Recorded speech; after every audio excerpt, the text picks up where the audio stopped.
Hello বন্ধুরা, have a good day. আজ নিয়ে এসেছি আজকের মেনু, পেঁয়াজ দিয়ে মসুর ডাল পাতলা করে, আর কুমড়ো ভাজা চাক চাক লম্বা লম্বা চাক চাক করে। আমাদের বাড়ির সবাই খুব ভালো খায়, তো তার জন্য। আর এটা হচ্ছে ওটস এবং লো স্টার্চের যে রাইস হয়, এই দুটো মেশানো একসাথে ভাত। এটা আমার বরের জন্য, তার কারণ হচ্ছে ওনার তো সুগারটা হাই। আর আমাদের যেসব বন্ধুদের সুগার হাই বা লো ক্যালোরি খাবার পছন্দ করেন, তারা কিন্তু এটাই করতে পারেন। আচ্ছা, সঙ্গে আছে ইলিশ মাছ ভাজা। যদিও ইলিশ মাছে প্রচুর ক্যালোরি থাকে, কিন্তু ওই একটা সিজনেবল মাছ খেতে তোমাদের সকলেরই মন চায়, তাই। আর এটা করেছি কাতলা মাছের মাথা দিয়ে পুঁই শাক, সঙ্গে বেগুন, এই যে আলু, ওই কেটে রাখা কুমড়োগুলো। আচ্ছা, বেগুন, আচ্ছা এই যে কুমড়ো, যেটা কুমড়োনি যদি হয় তাহলে সেটা, এটা বা কুমড়ো ভাজা, যেটাই বলতে চান। আচ্ছা, এটা হচ্ছে কাতলা মাছ।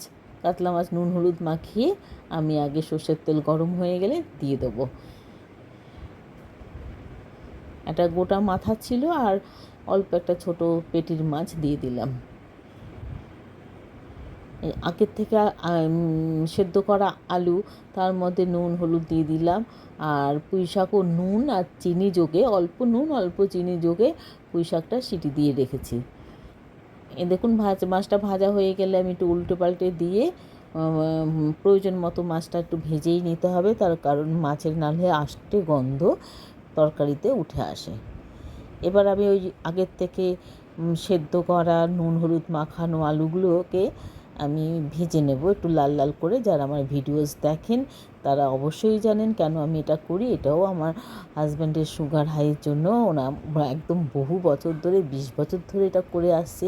কাজেই এখন আমাদের বাড়িতে যদি 25, 30, 50 জন লোকও খায়, আমি যদি সেখানে আলু ব্যবহার করি, যেমন সরস্বতী পুজোয় বাঁধাকপিতে যদি আলু দিই, কিংবা কোনো অনুষ্ঠান বা ঘরোয়া গেট টুগেদার পার্টিতে যদি মটন বা চিকেনের আলুর ব্যবহার করি, সেই ক্ষেত্রেও কিন্তু আমি আলু সেদ্ধ করে আগের দিন, সেদিন তো আর হয় না দিনে দিন, আগের দিন সেদ্ধ করে আমি ঠান্ডা হয়ে গেলে ফ্রিজে ঢুকিয়ে রেখে দিই।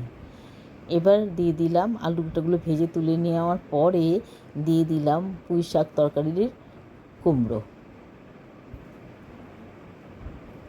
আর ওই যে ভাজা কুমড়োগুলো লম্বা লম্বা করে কাটা, সেইগুলো আমি সার্ভ করার সময় আমি দেখিয়ে দেবো। আর ডাল ঠালগুলো দেখালাম না, তার কারণ হচ্ছে এত সময় ধরে ভিডিও করাটা সত্যি বিরক্তকর।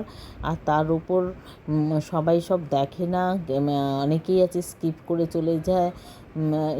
সেটা তো তাদেরও সময় লাগবে, সেই সব বন্ধুদের। তার থেকে বরঞ্চ ছোট করে ভিডিও বানালাম, সবাই যাতে দেখতে পারে।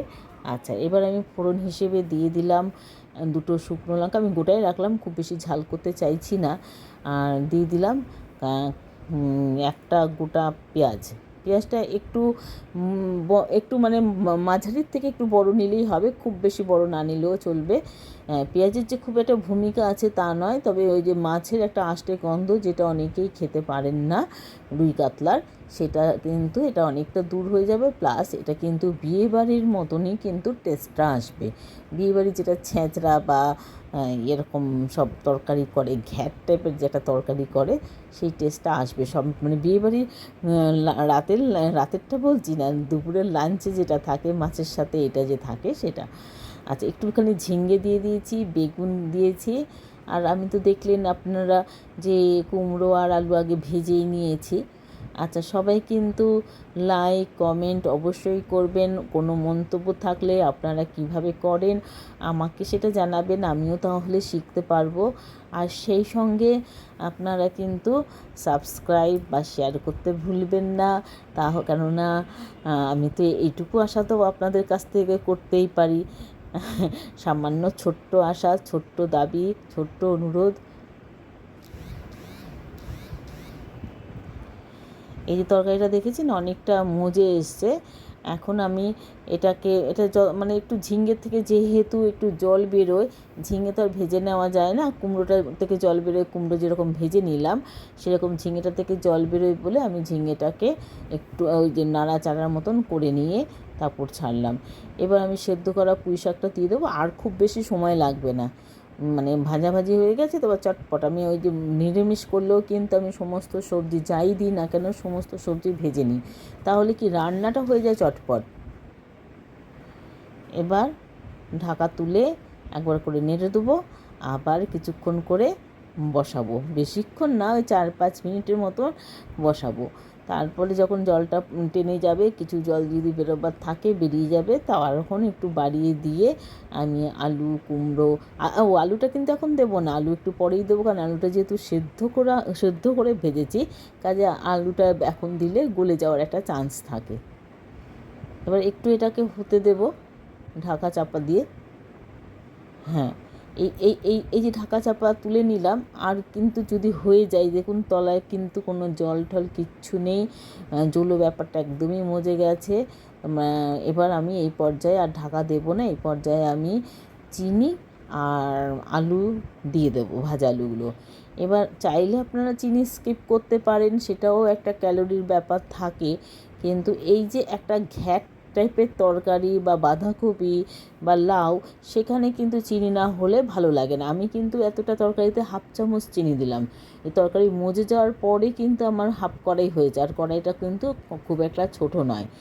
এবার আপনারা কিন্তু যাদের চিনিতে কোনো আপত্তি না থাকবে কোনোভাবে, তারা কিন্তু আরেকটু চিনি দিতেই পারেন। কে কোথা থেকে দেখছেন, আমার খুব ভালো লাগে আপনাদের কমেন্টগুলো, আমার সত্যি সত্যি আমার অনেকটা আগ্রহ বেড়ে যায়। নাহলে আমার যা শরীরের পজিশান, এই অবস্থায় আমি লাইভ করতে পারছি না। আগে আমি নিয়মিত প্রত্যেক দিন লাইভ করতাম, এক একটা লাইভ তো 50 মিনিটের মতন থাকতো, তো মানে কম বেশি 50 মিনিটের বেশিও হতো, আবার 38-40 মিনিটও থাকতো। তো সেই লাইভগুলো এখন আমার লেখাও রয়েছে, কিন্তু আমি করতে পারছি না, তার কারণ আমার মানে শক্তিতে কুলোচ্ছে না। তাই ভিডিওটাও আজকে খুব ছোট করে শুধু একটা রান্নাকেই করলাম, আর সার্ভিংয়ের সময় সবটা দেখিয়ে দেবো। আর খুব একটা রান্নাও করতে পারি না, কেউ খেতেও চায় না, বাড়িতে বরের জ্বর, আমারও শরীর খারাপ, শাশুড়ি মা পড়ে গিয়ে খুবই জোর মানে ব্যথা পেয়েছে, মেরুদণ্ডের জায়গায় একটা হাড়, 10 নম্বর হাড়টা ওনার ক্র্যাক ধরে গেছে একটুখানি সামান্য। যাই হোক, এই পর্যায়ে কিন্তু রান্না করার ইচ্ছে থাকে না, খাওয়ার সময় খাওয়ার প্রতি আগ্রহ থাকে, তাই ওই একটু আর কি এরকম যেগুলো আর কি চট করে খাওয়া যায় এবং চট করে রান্না করা যায় সেটা করলাম। আর এই পুঁই শাক অনেক দিন ধরে ছিল ঘরে ফ্রিজে, প্রায় 1 সপ্তাহ তো হবেই। এবার রান্না না করলে জিনিসটা পচে যাবে, নষ্ট হয়ে যাবে। আমার বরের বাজার এরকমই, মানে সব কিছু ভর্তি করে আনবে, তারপর খাবার সময় কিন্তু তিনি কিন্তু 1 হাতার বেশি 2 হাতা নেবেন না। আমি ওনারটাই আমি বেড়ে দেখাবো, ওনার খাবারটাই ওটস দিয়ে যে বাড়লাম সেটা কিন্তু ওনার জন্যই বেড়েছি, একদম পর্যাপ্ত খাবার ওনার। এই যে এইভাবে কিন্তু কুমড়োগুলো পাতলা পাতলা করে নুন আর আপনারা চাইলে হলুদ বা চিনি দিতে পারেন, আমি শুধু ভাজা তো আমি শুধু নুন দিয়েই করি সাধারণত, শুধু বেগুন ভাজাতে একটু চিনি দিই। এই যে এই লুকটা এসছে দেখে নিন পুঁই শাকের। আর বেগুনি টেগুনি টাইপের করলে তখন কিন্তু একটু চিনি দিই সামান্য। এই যে ডালটার লুক আর এই যে ভাজার লুক।